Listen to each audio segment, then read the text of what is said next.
अस्सलाम वालेकुम दोस्तों, कैसे हैं? उम्मीद आप सब खैरियत से होंगे। मैं हूं अवैस और आप देख रहे हैं चंगेशाह ट्रैवल गाइडर।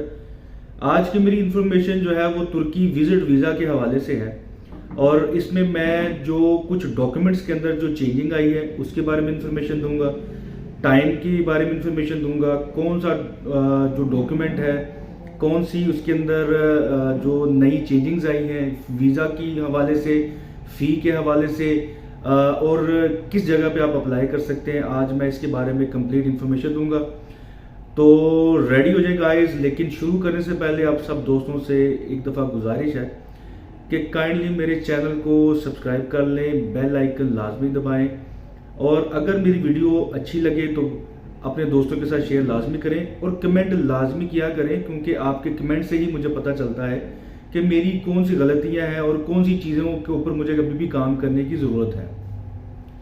चलेंगे अपने टॉपिक की तरफ बढ़ते हैं। आज का मेरा टॉपिक जो है वो तुर्की विजिट वीज़ा है। वीज़ा अगर आप अप्लाई करना चाहते हैं तो उसमें कौन कौन से डॉक्यूमेंट लगेंगे, तो आप लोग कॉपी पेंसिल पकड़ ले, रेडी हो जाए। अब आपको ज़्यादा वेट करना नहीं पड़ेगा और शुरू करते हैं। सबसे पहला डॉक्यूमेंट जो है वो है आपका आईडी कार्ड। आपका आईडी कार्ड जो है वो वैलिड होना चाहिए। दूसरा डॉक्यूमेंट है आपका पासपोर्ट। आपके पासपोर्ट जो है वो मिनिमम 6 मंथ वैलिड होना चाहिए। तीसरा डॉक्यूमेंट है जी आपकी पिक्चर। पिक्चर के बारे में आपने ये चीज़ खास तौर पे अपने माइंड में बिठा लेना है। पिक्चर जो है वो आजकल बायोमेट्रिक चल रही है, जिसके अंदर 80% फेस और 20% बॉडी होती है और इसका जो साइज है वो 5 सेंटीमीटर बाय 5 सेंटीमीटर है विद वाइट बैकग्राउंड। ये आप बाहर किसी डिजिटल फोटोग्राफर से भी बनवा सकते हैं और आप एनातोलिया के ऑफिस से भी बनवा सकते हैं। लेकिन अगर आप एनातोलिया के ऑफिस से बनवाते हैं तो वो जो इसके चार्जेस है वो तकरीबन 1750 रुपये आपसे चार्ज करेंगे। नेक्स्ट डॉक्यूमेंट जो है वो है आपका एफआरसी। एफआरसी आपको मिलेगा नादरा से। इसके जो चार्जेस हैं वो तकरीबन है 1000 रुपये। नेक्स्ट जो डॉक्यूमेंट आपका आएगा वो है आपका फ्लाइट रिजर्वेशन। दोस्तों इसमें आपने खास ख्याल रखना है कि एनातोलिया जो है वो कंफर्म टिकट नहीं मांगता, आपने सिर्फ फ्लाइट रिजर्व करवानी है। दूसरा जो डॉक्यूमेंट है वो है होटल बुकिंग। होटल बुकिंग भी आपने पेड नहीं करनी, सिर्फ बुकिंग करवानी है। ये दोनों डॉक्यूमेंट जो है वो आप एनातोलिया के ऑफिस से भी ले सकते हैं, लेकिन वो इन दोनों डॉक्यूमेंट का अलग अलग आपसे 1250 रुपये चार्ज करेंगे। तो बेहतर ये है कि आप ऑनलाइन खुद ही बुकिंग करवा लें, फ्री ऑफ कॉस्ट होती है। booking.com से करवा सकते हैं, फ्लाइट रिजर्वेशन भी इसी तरह आप करवा सकते हैं। ये कंफर्म नहीं है। अगर आप कंफर्म करवाते हैं तो एनातोलिया जो है वो आपका रिफंड या कोई भी चीज़ क्लेम नहीं करेगा, ये आपको ही एक्सपेंसेस को बेयर करने पड़ेंगे।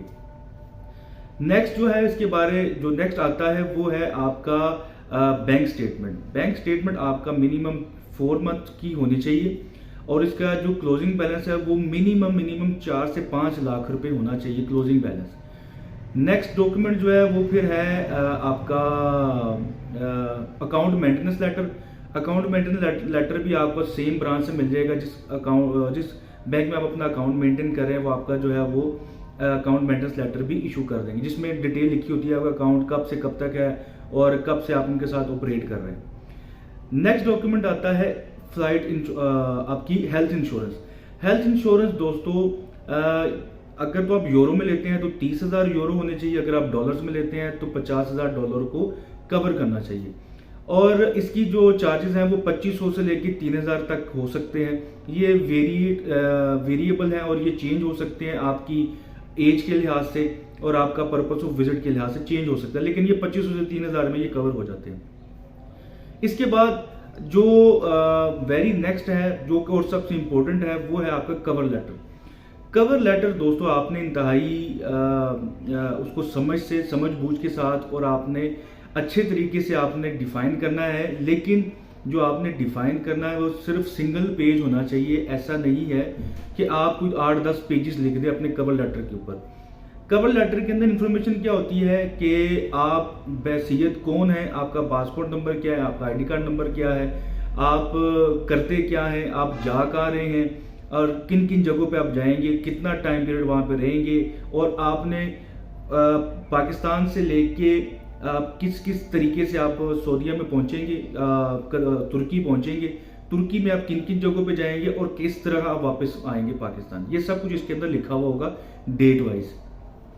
इसके बाद जो नेक्स्ट डॉक्यूमेंट है वो है आपका अगर तो आप जॉब होल्डर हैं तो फिर आपको अपने ऑफिस से एनओसी लेना होगा, जिसके अंदर आपका डेजिग्नेशन, आपकी सैलरी, एनुअल सैलरी होनी चाहिए, आपका डेजिग्नेशन, आपका टाइम पीरियड और नो ऑब्जेक्शन होना चाहिए कि आपको इस इतने टाइम पीरियड के लिए छुट्टी आपको मिल रही है। और नेक्स्ट ये है कि आप इस टाइम पे दोबारा अपना ऑफिस ज्वाइन कर लेंगे। नेक्स्ट डॉक्यूमेंट जो है वो आपकी कम से कम 3 से 4 जो सैलरी स्लिप है वो आपने अपने अकाउंट्स डिपार्टमेंट से वेरीफाई करवा लेनी है, वो भी आपने साथ अटैच करनी है। ये तो हो गए सारे डॉक्यूमेंट। अब हम आ जाते हैं वीज़ा फीस के ऊपर। वीज़ा फीस जो है वो है 12,000 रुपये एम्बेसी फीस है और 8,000 रुपये एनातोलिया की फीस है। ये इसकी सर्विस चार्जेस हैं। टोटल हो गए 20,000 रुपये। 20,000 के अलावा 2,500 से 3,000 रुपये आपके चार्जेस होंगे इंश्योरेंस के। इसके बाद आपके जो बाकी जो चार्जेस हैं, अगर आप फर्ज करें बाहर से अगर आप फोटोग्राफ्स नहीं बनाते, एनातोलिया से लेते हैं तो उसके चार्जेस मैंने आपको बता दिया 1,750 है, वो एडिशनल उसमें ऐड हो जाएंगे। अगर आप फ्लाइट बुकिंग खुद से नहीं करते, एनातोलिया से लेते हैं तो 1,250 प्लस 1,250 तकरीबन 2,500 रुपये वो भी इसमें ऐड हो जाएंगे।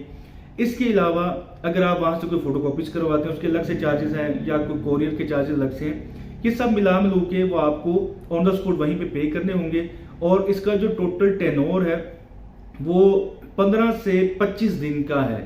15 से 25 दिन में आपका वीज़ा जो है वो स्टिकर वीज़ा आपके पासपोर्ट पर लगकर आ जाता है।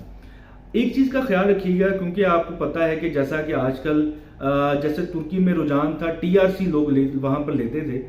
अगर तो आपका माइंड टीआरसी का है तो टीआरसी वहाँ पे इस वक्त बैन है। लेकिन अगर आप वहाँ पे फ्रीक्वेंट ट्रैवल करना चाहते हैं तो आप विजिट वीज़ा सिंगल एंट्री की बजाय आप मल्टी एंट्री वीज़ा ले लें, जिसकी कॉस्ट 44,000 है। उसमें यह है कि आप मल्टीपल एंट्री 6 मंथ के अंदर आप जा सकते हैं, आ जा सकते हैं। तो टीआरसी की बजाय आप ये वाला वीज़ा अप्लाई कर दें। इसके बाद अगर लेट्स सपोज क्योंकि एनातोलिया को अगर आप विजिट करते हैं तो वहाँ पर रश भी लगा होता है, तो अगर आप उनकी वीआईपी सर्विस लेना चाहते हैं तो उसके चार्जेस 8,000 से बढ़ के 15,000 रुपये हो जाते हैं। तो आपका काम जो है वो फास्ट ट्रैक में चला जाता है। इसके अलावा अगर आप को मैं ये भी बताता जाता हूँ कि इनके जो ऑफिस हैं वो किस किस जगह पे वाक़या हैं। इनका ऑफिस इस्लामाबाद में है, लाहौर में है, कराची में है, पेशावर में है, सियालकोट में है, गुजरावाला में है, फैसलाबाद में है और हैदराबाद में। आपके करीब कोई भी जो शहर लगता है जो आपके करीब है, आप वहाँ पर जाकर ये सारी फैसिलिटीज़ और ये सारी डॉक्यूमेंट खुद तैयार कीजिए, खुद अप्लाई कीजिए। किसी ट्रैवल एजेंट की आपको ज़रूरत नहीं है। ट्रैवल एजेंट के पास जाएंगे वो भी आपसे यही सब कुछ आपसे लेगा, सिर्फ अपनी तरफ से वो एक कवर लेटर ऐड करेगा, उसके आपसे चार्जेस ले लेगा।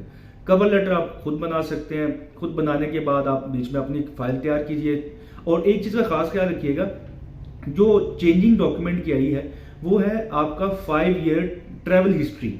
5 ईयर ट्रैवल हिस्ट्री जो है ये इसका मैं लिंक भी डिस्क्रिप्शन में दे दूंगा। आप वहाँ से डायरेक्ट फॉर्म डाउनलोड कर सकते हैं। उसमें आपने अपने पिछले 5 साल की ट्रैवल हिस्ट्री जो है वो मेंशन करनी है कि आप पिछले 5 साल में किन किन जगहों पर आपने विजिट किया, ये आपने लाजमी मेंशन करना है। इसके बाद है अंडरटेकिंग। अंडरटेकिंग आपने लाजमी जो है वो एक मैंडेटरी डॉक्यूमेंट बन गया है, जिसके अंदर आप अंडरटेकिंग ये देंगे कि आप इस फला टेनोर पे आप जाएंगे और आप वापस अपने मुल्क में वापस आएंगे। ये आप अंडरटेकिंग आप उनको देंगे। और अगर आप जो वीज़ा एप्लीकेशन है वो एनातोलिया खुद जो है वो फिल करता है, उसके कोई चार्जेस नहीं लेता। बाकी मैंने आपको पूरे डिटेल में बता दी है कि कौन कौन सी चीज़ें आपको चाहिए। इसके अलावा जो मेन इंफॉर्मेशन आपको देने वाली ये थी कि ई वीज़ा कौन अप्लाई कर सकता है, स्टिकर वीज़ा कौन अप्लाई कर सकता है। अगर तो आपके पास वैलिड शेंजन वीज़ा है तो आप ई वीज़ा की तरफ जाएंगे। अगर आपके पास यूके का वैलिड वीज़ा है तो आप ई वीज़ा की तरफ जाएंगे। इसी तरह अगर आपके पास यूएसए का वैलिड वीज़ा है तो आप ई वीज़ा की तरफ जाएंगे। इसके बरक्स अगर आप कैनेडियन का आपका पास वीज़ा है तो आप ई वीज़ा नहीं, आप स्टिकर वीज़ा अप्लाई करेंगे। लेकिन अगर आपके पास कनाडा का पासपोर्ट है तो फिर आप ई वीज़ा अप्लाई करेंगे। ये सारी, इनके अलावा बाकी जितनी भी कंट्रीज हैं सबको स्टिकर वीज़ा अप्लाई करना पड़ेगा। ये सारी डिटेल इंफॉर्मेशन थी जो कि मैंने आपको दे दूं। अगर इसके अलावा कोई चीज़ आपको समझने में आसानी मुश्किल आ रही हो तो आप मुझसे क्वेश्चन के थ्रू, मेरा नंबर जो है वो आपके पास बैकग्राउंड स्क्रीन पे चल रहा है, आप मुझे जो है उस पर कॉन्टैक्ट भी कर सकते हैं। और अगर आप चाहते हैं कि जी मैं आपको आपके बिहाफ के ऊपर आपका जो कवर लेटर है वो बना दूँ तो वो भी मैं आपको बना के दे सकता हूँ। मेरे कोई चार्जेस नहीं है, फ्री ऑफ कॉस्ट है। मैं आपको सारी चीज़ों की गाइडलाइन भी दे दूंगा और कवर लेटर भी दे दूंगा। आप बनाइए, खुद फाइल तैयार कीजिए और आपके करीब में कोई भी जो एनातोलिया का ऑफिस है आप वहाँ पे जाएं, अप्लाई कीजिए और इस्तांबुल की सैर कीजिए। इंशाल्लाह नेक्स्ट वीडियो में आपसे दोबारा फिर मुलाकात होगी। तब तक के लिए मुझे इजाज़त दीजिए। अल्लाह हाफिज़।